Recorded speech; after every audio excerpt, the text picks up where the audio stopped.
तर आज डॉक्टरांनी मी युगंधराचा बड्डे आहे, तर डॉक्टरांनी सांगितलं मला आपण काहीतरी नियोजन करू तिच्या बड्डेचं. तर ही माझी 2 नंबरची मुलगी, हिचाच बड्डे आहे. हिला वाढदिवसाच्या मी शुभेच्छा दिल्या.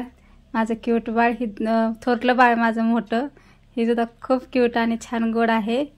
आणि तुम्हाला मी 3 नंबरचं बाळ दाखवते माझं. ही 3 नंबरची माझी मुलगी. आम्ही बाहेर चाललो की ती रुसत असते, मग आम्ही सगळ्यांनी ठरवलं की आज बाहेरच बड्डे साजरी करायचा. हां, युगंधरा खुश झाली, सगळी खुश झाली, बंटी पण खुश झाला.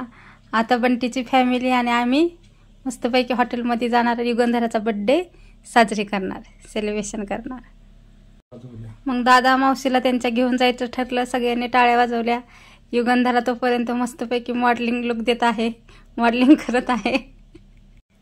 मग नंतर आम्ही दादाच्या घरी गेलो, त्यांना वगैरे घेतलं, त्यांच्या फॅमिलीला. आणि सगळ्यांनी आज योगायोगाने लालच कपडे घातली, बऱ्याच जणांनी. आम्ही अंशुला आणि बंटीला सोडलं. तर नंतर मग डॉक्टर केक आणण्यासाठी गेले. त्यांनी मस्तपैकी छानपैकी युगंधराच्या आवडीचा केक आणला. आम्ही हॉटेलमध्ये गेलो, पूर्ण फॅमिली सगळी. आणि सगळ्यांचं चाललं होतं शूट घ्यायचं. दादा पण घेतात कॅमेरामध्ये शूट, डॉक्टर घेतात, सगळ्यांचं चालू आहे काम. तर हॉटेलचा नजारा खूप छान होता, एकदम मस्त भारी. आणि मुलांना आमच्या आवडतं असं बाहेर फिरायला वगैरे. आणि ह्या हॉटेलमध्ये आम्ही नेहमी येत असतो.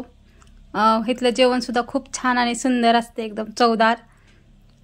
तर चला, तर तयारी करूया, चला. ही वसुंधरा संट्या बंट्या खेळत होता. खेळताना बघून आम्हाला भारी वाटलं. ही बड्डे गर्ल आमची, सोन्यासारखी छान छान कपडे घातलेले, खूपच मजा येते त्याची. ही चिमुताई. मग बड्डेच्या तयारीला आम्ही लागलो. नेहमीप्रमाणे वरच्याच जागेवर आम्ही गेलो, कारण टेरिसवर खूपच चांगलं वातावरण असतं, थंड वारं एकदम. मग सेल्फी वगैरे काढली. सेल्फी काढताना दीदी चांगल्या चांगल्या पोज देत होती. योगायोगानं पाठीमागं काम करणारा वेटर, त्याचंही नाव अवधूत होतं. नंतर सगळ्यांची सेल्फी काढली, फोटो काढले, सगळ्या ग्रुपचे फोटो काढले. बंटी खेळत होता, त्याचं एकट्याचंच खेळणं चालू होतं. नंतर मसाले पापड आला. मसाले पापडचा आम्ही आस्वाद घेतला. छानपैकी सगळ्यांनी मसाले पापड खाल्ले. बऱ्यापैकी सगळ्यांना मसाले पापड खाऊन मसाला तेवढा माझ्याकडे दिला. बंटी नको नको मसाले पापड म्हणत होता. अंशूला भूक लागली होती. अंशूनं जोरदार पापड खायला सुरुवात केली. नंतर प्लेटा आल्या. प्लेटा आल्यानंतर आम्ही आमच्या स्वतःच्याच हाताने पुसायला सुरुवात केली. कोणत्या हॉटेलमध्ये गेले की थोडं अशुद्ध असतंच. नंतर जेवण आलं. जेवणामध्ये रोटी, पनीरची भाजी, डाळ तडका, असं एकदम साध्या पद्धतीचं आम्ही जेवण केलं. युगाचा बड्डे होता. युगाला सगळे आग्रह करत होते खा खा म्हणून. चिमुताई दमादमानी खात होती. युगा एक एक घास खात होती. युगाची मम्मी चव घेत घेत खात होती. मी आस्वाद घेत खात होतो. अंशूचं आपलं त्याच्याच नादात खाणं चालू होतं. दीदी मात्र एकदम मजेशीर आनंद घेते कोणत्या गोष्टीचा. नंतर बड्डेला सुरुवात झाली. छानपैकी बाळाचा केक सजवला. बघत बघत 16 वर्षाचं झालं आमचं बाळ. मग मेणबत्ती पेटवली का नाही मी असं विचारलं, तेव्हा दीदीनं मेणबत्ती पेटवली. खूप छान दिसत होता केक. बंटीला मात्र गडबड केक कापायची. दीदी दीदी केक काप. मग तिनं केक कापला. सगळ्यांना आम्ही टाळ्या वगैरे वाजवल्या. जोरदार जल्लोष केला.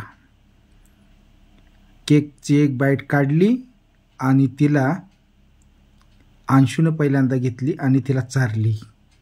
खूप प्रेम बहिणी भावंडाचं एकमेकावर. मग तिच्या मम्मीने घेतली, मम्मीनं चारली. बाकी आम्ही आमच्या आमच्या हातानंच खायला सुरुवात केलं. मावशीनं चारली.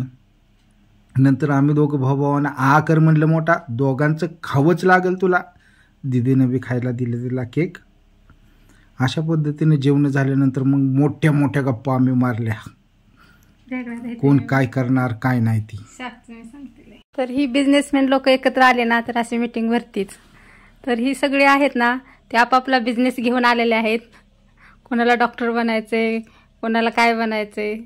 तर ही त्यांची मीटिंग चालू आहे. आम्ही सगळं दोघी बहिणी बाजूला बसून ह्यांच्या मीटिंग बघत आहे, ऐकत आहे. आणि वसुंधरा मॅडम काहीतरी सांगतात. तर शेवटपर्यंत व्हिडिओ बघितल्याबद्दल धन्यवाद आणि थँक्यू. Good night.